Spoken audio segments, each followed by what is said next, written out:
Hello everyone, Ram Ram सभी को। तो कैसे हो आप लोग? कमेंट में ज़रूर बताना।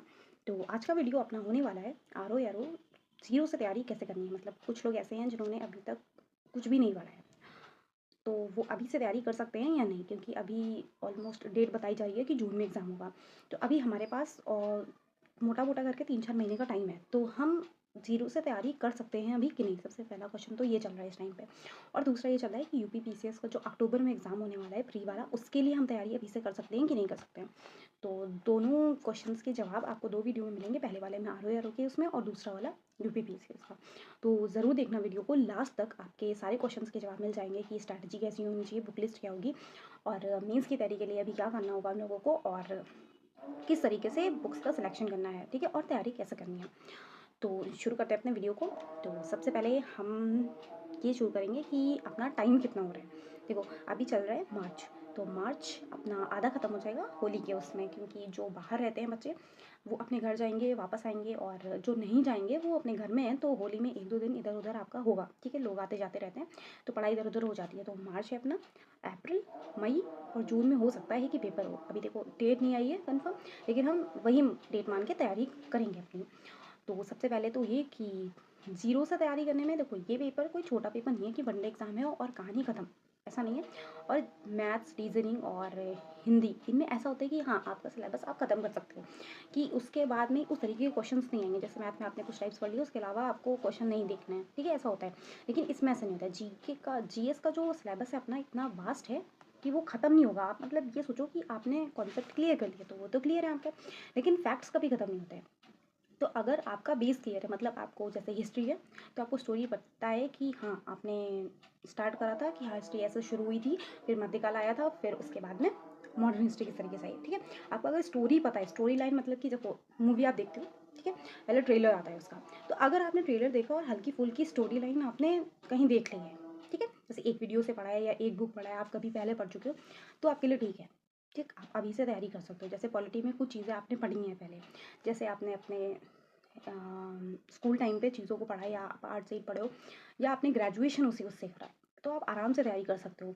लेकिन अगर आपका बैकग्राउंड ही नहीं है, आपको कुछ नहीं पता है, हिस्ट्री का सिर्फ आपको पता है कि हाँ, ये हिस्ट्री होती है, ये पॉलिटी होती है, हल्का फुल्का वो है, और आपने लूसेंट से हल्का फुल्का पढ़ा, वनडे एग्जाम, एसएससी, बैंक, किसी भी चीज़ की तैयारी करी, तो आपकी जीएस हल्की फुल्की होती है, तो आप तैयारी कर सकते हो अभी से, ठीक है। तो क्लियर हो गया कि जीरो लेवल से किसको ज़ीरो लेवल बोलते हैं इसमें। सीधी बात ये है कि इस एग्ज़ाम में ज़ीरो लेवल उसको बोलते हैं जो एग्ज़ाम के बारे में हल्का फुल्का जानता है, सब्जेक्ट के बारे में उसको हल्की फुल्की सी नॉलेज है, ठीक है। उसकी बेस लाइन क्लियर नहीं है तो भी वो तैयारी शुरू कर सकता है उससे, ठीक है। क्लियर हो गया ये पहला क्वेश्चन। तो अपना दूसरा क्वेश्चन ये है बुक लिस्ट के बारे में, ठीक है। तो बुक लिस्ट अपनी देख लेते हैं। तो सबसे पहले अपना सब्जेक्ट हिस्ट्री का, क्योंकि मैं देख के बोल रही हूँ कि कुछ भी इस वीडियो में मिस ना हो, इसके बाद आपको इधर उधर भटकने की कोई ज़रूरत ना पड़े। क्योंकि सबसे पहली चीज़ तो ये होती है, जब हम स्टार्ट करते हैं तो हमको दिमाग में कन्फ्यूज़न ही होती है कि हमारा कुछ छूटे ना, ना बुक्स छूटे, ना पढ़ने में कुछ भी छूटे। लेकिन ऐसा नहीं होता है। आप एक वीडियो देखो, ठीक है। मैंने बहुत सारी वीडियो देखने के बाद में, हर वीडियो का जो सार है, इतने दिन की जो मेहनत है, इतने दिन की क्या है, इतने 1 साल की तो मेहनत कह सकते हो, ठीक है, जितनी मेहनत है उसको एक ही वीडियो में रख दिया है। तो आप एक वीडियो देखोगे, आपका काम हो जाएगा। तो सबसे पहले शुरू करते हैं हिस्ट्री के बारे में, ठीक है। देखो, यूपी पीसीएस की और हिस्ट्री की बुक लिस्ट में हल्का फुल्का डिफरेंस हो सकता है, ठीक। हल्का फुल्का डिफरेंस क्यों होगा? क्योंकि यूपी पीसीएस आपसे मांगता है डीप नॉलेज, क्योंकि वो उसमें आंसर राइटिंग करनी होगी। और आर ओ में ऐसा नहीं होता है, वो अंडरस्टैंडिंग मांगता है आपसे, लेकिन आपको लिखना नहीं है उसमें, उसमें फैक्ट ज़्यादा आएंगे। और यूपी पीसीएस में फैक्ट उसमें थोड़े कम आते हैं, रैंडम फैक्ट नहीं आते, ठीक है। तो अपना देख लेते हैं, पहले इसकी बुक लिस्ट देख लेंगे, उसके बाद यूपी पीसीएस का नेक्स्ट में फिर से देखेंगे, ठीक है, जो हमें डिफरेंस करना है। तो सबसे पहले हिस्ट्री के लिए ऑप्शंस बता देंगे। ऑप्शंस में आप एक भी कोई भी बुक उठा सकते हो, ठीक है, आपको जो सही लगे। तो सबसे पहले फैक्ट की, उसमें किरण पब्लिकेशन की एक बुक आती है, ठीक है। इसमें आपको तीनों हिस्ट्री मिल जाएंगी, इसमें फैक्चुअल नॉलेज ही ज़्यादा है, ठीक है। तो आप ये ले सकते हो, ठीक। दूसरा ये है कि आप अगर हल्का फुल्का आपको ठीक ठाक वो है, तो आप घटना चक्र ले लो, ठीक है। हिस्ट्री और दो हिस्ट्री के लिए वो ले लोगे आप, और मॉडर्न के लिए खाली दूसरी लोगे। एंशिएंट और मेडिवल आपका काम चल जाएगा घटना चक्र से, और हल्का फुल्का लूसेंट से पढ़ लेना। लूसेंट में जो आगे के जो 15-20 पेज हैं उसमें फैक्ट ठीक ठाक दिया हुआ है, ठीक है। तो उससे घटना चक्र के बारे में अपना एंशिएंट और मेडिवल खत्म हो जाएगा, ठीक है। और मॉडर्न के लिए हम ले लेंगे स्पेक्ट्रम। स्पेक्ट्रम तो कंपलसरी है, वो आप लो तो बहुत ही अच्छा है, ठीक है, क्योंकि फैक्ट आपके ऑलमोस्ट मॉडर्न के ख़त्म हो जाएंगे, ठीक है। और अगर यूपीपीसीएस देना है तो उसका एक ऑप्शन दूसरा होता है, ठीक है, उसको देखेंगे अपने अगले वीडियो में, ठीक है। आर्ट एंड कल्चर के भी इसमें बुक लेने की कोई ज़रूरत नहीं है, ठीक। और दूसरा सब्जेक्ट अपना आएगा जोग्राफी। जोग्राफी आरों के लिए बहुत इंपॉर्टेंट है, क्योंकि इससे ठीक ठाक क्वेश्चन आते हैं, ठीक है। तो इसके लिए देखो दो ऑप्शन आपके पास में। सबसे पहला, आप महेश बर्णवाल ले सकते हो। देखो महेश बर्णवाल जो है वो बुक बहुत अच्छी है, बेस्ट है वो बुक, ठीक है, वो आप ले सकते हो। और ऑप्शन में देखो एनसीईआरटी कर सकते हो, लेकिन एनसीईआरटी यूपीपीएससी के लिए कुछ ज़्यादा इंपॉर्टेंट होती है, क्योंकि इसमें कॉन्सेप्ट बहुत अच्छे से क्लियर होते हैं। आप चाहो तो वो भी पढ़ सकते हो, लेकिन पहले उससे कॉन्सेप्ट क्लियर करके उससे पढ़ोगे तो ज़्यादा अच्छा रहेगा, ठीक है। बाकी अगर आपके पास टाइम तो वैसे भी कम है, तो आप खाली महेश बर्णवाल ले लो, आपका काम हो जाएगा। उसके बाद घटना चक्र, ठीक है। और इसके लिए एटलीस्ट ज़रूर लेना है मैपिंग के लिए, क्योंकि मैप अगर नहीं किया तो ज्योग्राफी में कुछ भी नहीं होगा, ठीक है। तो अपना ज्योग्राफी खत्म हो गया। उसके बाद में अपना नेक्स्ट जो है पॉलिटी। पॉलिटी के लिए देखो आर ओ आर ओ में आप लक्ष्मीकांत अगर स्किप करना चाहते हो तो कर सकते हो, कोई प्रॉब्लम नहीं होगी उसमें, ठीक है। उसमें आप ये करो कि जो कुछ इंपॉर्टेंट टॉपिक्स होते हैं, जैसे अपना राष्ट्रपति हो गया, इधर आगे के फंडामेंटल राइट्स वाला हो गया, डीपीएसपी हो गया, और आर्टिकल्स हो गए, और उसके बाद आगे इधर आओगे तो सीएम हो गया, पंचायती राज हो गया। ऐसे कुछ चैप्टर्स और टॉपिक्स हैं जो बहुत इंपॉर्टेंट है, ठीक है। अगर आप उसको भी अगर लक्ष्मीकांत से कर लो या किसी और अपनी स्टैंडर्ड बुक से कर लो, परीक्षा वाली होगी, बहुत सारी बुक्स हैं, ठीक है। आपके पास जो भी स्टैंडर्ड बुक है वो ले लो। पॉलिटी में ज़रूरी नहीं है कि आप लक्ष्मीकांत लो तो भी आपका काम चलेगा, ऐसा नहीं है, उसको स्किप कर सकते हो आप। तो उसके बाद में घटना चक्र लेना कंपलसरी है उसमें, ठीक है। घटना चक्र ले लो। घटना चक्र में ये है कि प्रीवियस ईयर जो क्वेश्चन हैं वो आपको सारे सब्जेक्ट के अलग अलग मिल जाएंगे, ठीक है। तो अपना पॉलिटी ख़त्म हो गया, पॉलिटी का एकदम क्लियर हो गया। और उसके बाद में इकोनॉमिक्स। देखो इकोनॉमिक्स ऐसा सब्जेक्ट है आर के लिए जो ऑलमोस्ट करंट बेस्ड है। जितनी भी चीज़ होंगी आपको करंट में ऑलमोस्ट 80% क्वेश्चन करंट के मिल जाएंगे, 20% कॉन्सेप्ट होता है, जो कि प्रीवियस ईयर क्वेश्चन जब आप लगाओगे तो उसमें जो कॉन्सेप्ट आपको मिलेंगे, मतलब जो टॉपिक में मिलेंगे अंदर, उसी को आप क्लियर कर लेना। मतलब यूट्यूब सर्च कर लेना, गूगल पे देख लेना, या किसी बुक से देख लेना, तीनों में से सारे ऑप्शन एकदम है, ठीक है। तो बुक खरीदो और उसको ख़त्म करो, ऐसा मत करना बिल्कुल भी इकोनॉमिक्स के लिए, ठीक। और उसके बाद में लास्ट में आपका बजट आएगा और इकोनॉमिक सर्वे आएगा, ठीक। तो उसमें क्या करना है आपको, बुक ले लेना। एक बुक आती है घटना चक्र की, पतली सी इतनी पतली बुक आएगी, 15-20 पेज की ऑलमोस्ट होगी, उससे ज़्यादा हो सकती है, कम भी हो सकती है, ठीक है। वो ले लेना, उससे ख़त्म कर लेना, ठीक है। आपकी इकोनॉमिक्स खत्म हो गई। उसके बाद में अगला अपना सब्जेक्ट आता है साइंस का। तो साइंस के लिए अपनी घटना चक्र सफिशिएंट होती है 80% क्वेश्चन के लिए, ठीक है। 80% क्वेश्चन हो जाएंगे। उसके अलावा अगर आपको 20% और करने हैं, या आप साइंस सेट के स्टूडेंट हो तो आपका हो जाएगा। अगर नहीं हो तो आप लूसेंट ले सकते हो। लूसेंट की एक बुक आती है जिसमें सिर्फ साइंस होता है, वो कर सकते हो। या एनसीईआरटी का ऑप्शन होता है कि एनसीईआरटी की जो 6 से लेके 10 तक की बुक होती हैं, वो अगर आपने एक बार देखो साइंस ही पढ़े हो तो आपके दिमाग में सब कुछ है। एक बार आपको रिवीजन करना है, सिर्फ एक बार पढ़ो, रीडिंग करो, कहानी खत्म, ठीक है। जो 10-15 पॉइंट के आपको नोट्स बनाने हो वो हल्के हल्के शॉर्ट में बना लो, ठीक है। ये करना है साइंस के लिए। अपना अगला आता है इन्वायरमेंट का। इन्वायरमेंट ऐसा सब्जेक्ट है जिसमें आपका करना चक्र से काम ऑलमोस्ट चल जाता है, लेकिन उसके जो कुछ कॉन्सेप्ट हैं जो बुक में ऐसे नहीं दिए हुए हैं डिटेल में, तो उनको आप स्टैंडर्ड बुक से कर लो या फिर यूट्यूब पे सर्च करके कर लो, दो ऑप्शन है, ठीक है। लेकिन इन सब की बुक आपको ख़त्म करने के लिए इसमें ज़रूरत नहीं है इस एग्ज़ाम में कि आप बहुत ज़्यादा बुक ख़त्म करो अपना ज़ीरो एक पेज से लेके लास्ट तक का, ऐसा नहीं चलेगा, ठीक है। ऐसे तैयारी नहीं हो पाती है। वो आपके बुक जो है, बुक अगर आप ख़त्म करने पर लगोगे तो बुक तो ख़त्म ही नहीं होगी, ठीक है। तो ऐसे पढ़ाई करनी अपनी है। अगला अपना करंट अफेयर्स आता है, ठीक। करंट अफेयर्स के लिए सबसे ज़्यादा इंपॉर्टेंट ये है कि अगर आप मंथली ख़त्म कर लोगे, अगर अगर आप मंथली ख़त्म कर रहे हो तो आपके लिए आराम ये होगी कि आपके ऊपर बर्डन नहीं होगा कि सर पे भार हो गया बहुत ज़्यादा कि करंट ख़त्म नहीं हुई है। तो सबसे अच्छा ये है कि अपने करंट जो है मंथली ख़त्म करते जाओ, ठीक है। तो मंथली में देखो क्रॉनिकल ले सकते हो, बहुत सारे ऑप्शन हैं इसमें। क्रॉनिकल ले सकते हो, एकदम पतली सी आती है, 30-40 रुपए की, उससे कर सकते हो, ठीक। और दूसरा है कि डेली बहुत सारे जो वीडियो आते हैं उनके चक्कर में मत पढ़ना। क्लास इतनी लंबी में पढ़ने का कोई फ़ायदा नहीं होता, क्योंकि वो नोट्स जो होते हैं 1 महीने के इतने मोटे हो जाते हैं कम से कम। ये ट्राई कर चुकी हूँ मैं, ठीक है। बहुत टाइम वेस्ट होता है, कॉपी भी वेस्ट होती है, क्योंकि वो याद नहीं होता है। देखो कोई भी चीज़ हो, अगर आप रिवाइज़ नहीं करो, आप चाहे जितनी मेहनत करो, अगर आपने रिवीजन नहीं किया तो कोई फ़ायदा नहीं है कितना भी पढ़ लेने का। तो उसके बाद में अपना लास्ट सब्जेक्ट आता है हिंदी। ठीक है। हिंदी, जिसमें सबसे इम्पोर्टेंट आर में हिंदी ही सब्जेक्ट है। अगर हिंदी खत्म नहीं हुआ तो शायद आप मेरिट लिस्ट में आओगे ही नहीं, अगर आपकी हिंदी अच्छी नहीं है। ठीक है। तो अगर इंग्लिश मीडियम वाले बच्चे हैं तो उनके लिए हिंदी थोड़ी मुश्किल सब्जेक्ट होता है हल्का फुल्का, लेकिन आप मेहनत करोगे तो आप कर सकते हो। हिंदी मीडियम वालों के लिए थोड़ा ये है कि आराम रहती है कि उनकी एक तरीके से मदर टंग हो जाती है कि हाँ हिंदी चल रही है। ठीक है। तो उनको हिंदी के कुछ शब्द ऐसे होते हैं जो वो अपने स्कूल टाइम में पढ़ते चले आते हैं। ठीक है। तो हिंदी के लिए अपना सबसे ईजी मेथड ये है कि एक स्टैंडर्ड बुक ले लेनी है और उसके बाद में एक प्रीवियस ईयर क्वेश्चन ले लेना है। ठीक है। बुक लेनी है, उसका सॉल्यूशन कभी नहीं देखना है क्योंकि उसमें बहुत सारी मिस्टेक्स होती हैं ऑलमोस्ट। और हिंदी में ऐसा है कि एक बिंदी अगर आपकी इधर उधर हो गई तो मिस्टेक है, मतलब है वो, तो कन्फ्यूज़न बहुत होगा। दूसरा ये ऑप्शन है कि अगर आपने कोई बैच लिया हुआ है हिंदी का तो आपका काम चल सकता है, फिर आप इधर उधर की बुक्स पे मत जाना। ठीक है। तो स्टैंडर्ड बुक्स में बहुत सारे ऑप्शंस हैं। हरदेव बहारी है, नालंदा पब्लिकेशन की बुक आती है, और तीसरी पी.एन. पांडे है, तीसरी एक चौथी है एस कुमार सर की। इतनी बुक्स हैं, इसमें से आप कोई भी ले लो। देखो मैं कहूँगी आदित्य पब्लिकेशन वाली जो बुक है उसको स्किप करना क्योंकि उसमें बहुत सारी मिस्टेक्स हैं, मतलब बहुत सारी हैं। वो दिखती है, मतलब आप जब थोड़ा बहुत पढ़ लोगे ना तो आपको समझ में आने लगेगा खुद ही कि हाँ ये गलती है। ठीक। और उसके बाद में अपना लास्ट आता है यूपी। यूपी स्पेशल के लिए देखो, यूपी स्पेशल आर ओ में ठीक ठाक देगा मेरे हिसाब से कि हाँ उसमें क्वेश्चंस आ जाते हैं यूपी स्पेशल के। तो इसके लिए घटना चक्र की इतनी पतली बुक आती है एक, ठीक है, तथ्यसार नाम से। उसमें आगे करंट का पोर्शन होता है, आधी बुक करंट की होती है, आधी स्टैटिक होता है। तो स्टैटिक आप ले लो, स्टैटिक रट डालो एकदम, क्योंकि उससे ऑलमोस्ट 80% क्वेश्चन हो जाएंगे आपके। 20% ऐसा है तो आप स्किप कर सकते हो, क्योंकि देखो आपको 140 में से 140 नहीं लाने हैं। ठीक। अगर आप 100 भी ला रहे हो एकदम सही सही तो भाई आप पार हो। ठीक। तो इतना कर लेंगे। उसके बाद में अपना बचता है सबसे ज़रूरी PYQ की एक बुक ले लेनी है। ठीक है।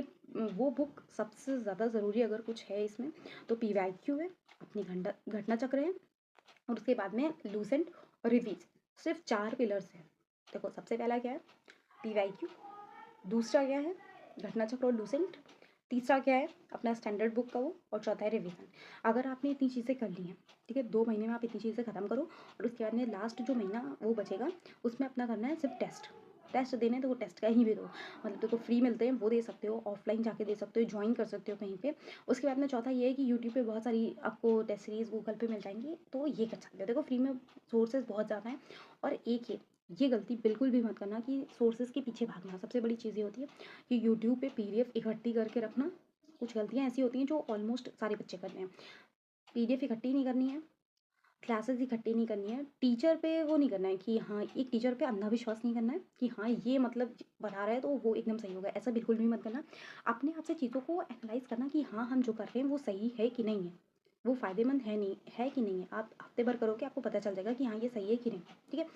टीचर एक पकड़ना किसी भी सब्जेक्ट का, किसी भी सब्जेक्ट का यूट्यूब पे पढ़ रहे हो तो एक टीचर पकड़ो। और ये नहीं है कि उसकी सारी क्लासेस ख़त्म करनी है, ऐसे नहीं करना है आपको। एक टॉपिक उठाना है। ठीक है। गूगल पे सर्च करो, आपको जो नहीं समझ में आ रहा है उसको सर्च करो, उसमें बहुत सारे टीचर्स मिलेंगे, किसी का भी पढ़ो जो समझ में। और ये मत करना कि 2-2 घंटे का एक एक टॉपिक क्लियर करो, आपको PhD नहीं करनी है। किसी भी टॉपिक को उठाओ, 20 मिनट या 30 मिनट से ज़्यादा का कोई वीडियो मत देखना। ठीक है। और उसका उसी टाइम नोट्स बना लेना, दोबारा आपको उस क्लास को देखने की कोई ज़रूरत ना पड़े, इस हिसाब से पढ़ाई करना। ठीक है। तो इस तरीके से अपना धीरे धीरे करके सिलेबस ख़त्म करेंगे, और उसके बाद में 3 महीने के बाद में इस तरीके से शुरू करेंगे। तो अपना बुक्स हो गया, स्ट्रैटेजी का भी समझ में आ गया कि हाँ स्ट्रैटेजी हमको कैसे बनानी है। 2 महीने में हमको ख़त्म करना है। सबसे पहले एक एक सब्जेक्ट उठाओ, एक एक सब्जेक्ट उठाओ, या एक दिन में 2 सब्जेक्ट उठा सकते हो, ये भी कर सकते हो आप। ठीक है। तो 2 सब्जेक्ट उठाओ, उसके बाद में उसका खत्म करना है। सबसे पहले एक टॉपिक उठाना है, प्रीवियस ईयर क्वेश्चन पहले देखना है कैसे कैसे क्वेश्चन आ रहे हैं, कितना डीप आ रहा है। ठीक। उसके बाद अपना बुक उठानी है, सिलेबस खत्म करना है। उसका समझने के बाद में उसके बाद प्रीवियस ईयर क्वेश्चन सॉल्व करने हैं। अगर आप सॉल्व कर लेते हो तो बहुत अच्छा है, और नहीं सॉल्व कर रहे हो तो उस कॉन्सेप्ट को दोबारा पढ़ो। ठीक है। ये थोड़ा बोरिंग काम है लेकिन ऐसे ही होगा। ठीक है। उसकी कोई दूसरी स्ट्रैटेजी नहीं है, आप चाहे जितनी वीडियो देख लोगे, लेकिन हर उसमें लास्ट सॉल्यूशन और सबसे ईजी सॉल्यूशन यही होता है। ठीक है। तो अपना ये हो गया। अब सबसे बड़ा बड़ा टास्क ये होता है जब आपको चीज़ें समझ में नहीं आती, जैसे मैं बता रही हूँ तो मेरे लिए ये ईजी है बताना, लेकिन जो शुरू कर रहा है उसके लिए थोड़ा टफ होता है। तो शुरू कहाँ से करें। ठीक। सबसे बड़ा क्वेश्चन ये होता है शुरू कहाँ से करें। देखो शुरू करने के लिए सबसे पहला ये है कि सबसे पहले आप प्रीवियस ईयर क्वेश्चन की बुक लाओ खरीद के। ठीक। उसको पढ़ो, ए पेपर पढ़ लो प्रीवियस ईयर किसी भी साल का। ठीक। आपने वो उठाया, पढ़ लिया। उसके बाद में पहले एनालाइज करो कि क्वेश्चन जो है वो किस सब्जेक्ट से कितने कितने आ रहे हैं। देखो आपको मिल जाएगा यूट्यूब पे, यहाँ किस साल कितने क्वेश्चन आए किस तरीके से। ऐसा मत करना, पहले एनालाइज़ करना, उस पेपर को 10 बार पढ़ना, 10-15 बार पढ़ना, समझ में आएगा आपको। इतना देखो आपने ग्रेजुएशन कर लिया है, आप इतने समझदार हो कि आपको समझ में आ रहा है कि हाँ, ये क्वेश्चन कैसा है, ठीक? तो उस क्वेश्चन को रीड करो, समझ में आ जाएगा आपको। उसके बाद सब्जेक्ट एक उठाओ, कोई भी आपको जिस सब्जेक्ट में इंटरेस्ट आता हो हल्का-फुल्का सा, उसको उठा लो आप, ठीक? उसको उठाने के बाद में आप उसको पढ़ो, एक चैप्टर पढ़ो। जो प्रीवियस क्वेश्चन में कोई टॉपिक आया है जैसे, उसको उठाओ, उसी टॉपिक को पढ़ो आप, ठीक? उसको पढ़ लिया हमने, उसको पढ़ने के बाद में आप गूगल पे सर्च करो कि इससे रिलेटेड मुझे एमसीक्यू मिल जाए, उसके एमसीक्यू सॉल्व करो आप, ठीक? ऐसे करते-करते एक-एक टॉपिक जब आप खत्म करोगे, तो एक चैप्टर आपका खत्म हो जाएगा, 2 चैप्टर खत्म होंगे, 10 चैप्टर जब आपके ऑलमोस्ट खत्म हो जाए, तो इसी तरीके से एमसीक्यू सर्च कर करके खत्म कर दिया आपने आधा, ऑलमोस्ट आधा सब्जेक्ट खत्म हुआ आपका। अब फिर टेस्ट सीरीज दे दो, कहीं की भी दे दो उठा के। ये नहीं है कि आप इस कोचिंग की दे रहे हो, उस कोचिंग की दे रहे हो, अभी कोई भी दे दो कि आपको समझ में आने लगेगा। अगर कुछ नहीं मिल रहा, टेस्ट सीरीज नहीं मिल रही, कुछ नहीं मिला, घटना चक्र उठा लो। घटना चक्र में देखो आपको हर एक टॉपिक के एमसीक्यू मिल जाएंगे, उससे सॉल्व करो, आपको समझ में आ जाएगा कि हाँ हम कितने पानी में हैं। अगर नहीं है तो टॉपिक फिर से क्लियर करो, फिर करो। जब तक नहीं आ रहे तब तक एक ही टॉपिक के पीछे पढ़ते रहो, क्योंकि अगर क्लियर नहीं होगा, देखो आप कितने भी नोट्स बना लो, कितने भी लेक्चर्स देख लो, कुछ भी कर लो, आप कितनी महंगी कोचिंग की क्लास खरीद के उससे पढ़ो और अच्छे अच्छे नोट्स बनाओ, सुंदर सुंदर बनाओ, सब कुछ करो, लेकिन आपके दिमाग में जिस तरीके से चीज़ें घुसी होंगी आप पेपर में उसी तरीके से लिख के आओगे, ठीक है? तो ज़्यादा इन सब चीज़ों के पीछे मत भागना, ठीक है? उसके बाद दूसरा ये आता है कि अभी मेंस की तैयारी करें कि नहीं करें। सबसे मेन क्वेश्चन ये आता है, देखो अगर आपको 80% लगता है कि हाँ मेरा प्री तैयार है, कॉन्फिडेंस है आपको कि हाँ आप कर सकते हो 3 महीने में, ठीक? तो आप ये करो कि अगर आप दिन में 8 घंटे पढ़ रहे हो, ठीक? तो आप 1 घंटा मेंस को दे सकते हो, ठीक? क्योंकि मेंस में वेटेज ज़्यादातर हिंदी का ही है, आपका सब कुछ सेम है ऑलमोस्ट, तो आप हिंदी को दे सकते हो 1 घंटा। जैसे ऐसे हुआ और बाकी पत्र लेखन हुआ, ये सब चीज़ें ऐसी हैं कि देखो पत्र लेखन ऐसा है, सारणी रूप पत्र का, और ये आगे चल के जो प्रशासनिक शब्दावली, ये सब ऐसी चीज़ें हैं और मुहावरे की आप पढ़ लोगे, आपके काम आएंगी। प्रशासनिक शब्दावली नहीं काम आएगी और किसी पेपर में ऑलमोस्ट, लेकिन बाकी चीज़ें आपके पीसीएस में काम आ जाएंगी। तो आप उनको 1 घंटा दे के एक बार खत्म कर सकते हो, जैसे किसी क्लास को देखे और खत्म कर लो।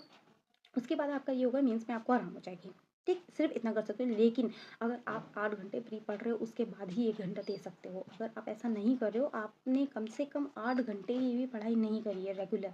अगर आप रेगुलर हो, मतलब कि अगर आप एक दिन कभी आपकी तबीयत खराब हो जाती है, आप स्किप कर सकते हो, ऐसा कर सकते हो। लेकिन अगर आप सोच रहे हो कि आज पढ़ा है, 3 दिन नहीं पढ़ा, 4 दिन नहीं पढ़ा है, फिर पढ़ लिया, ऐसे करोगे तो नहीं निकलेगा। देखो कड़वी है लेकिन बात यही है कि नहीं निकलेगा इस तरीके से पढ़ाई करने से।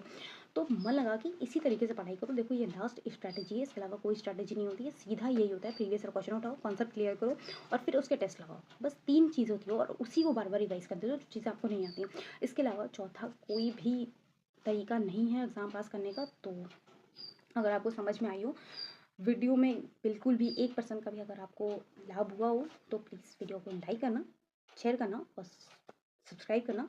तो मिलते हैं अगले वीडियो में। अगले वीडियो में आपको पीसीएस की स्ट्रैटेजी मिल जाएगा कि किस तरीके से अपनी तैयारी करनी है।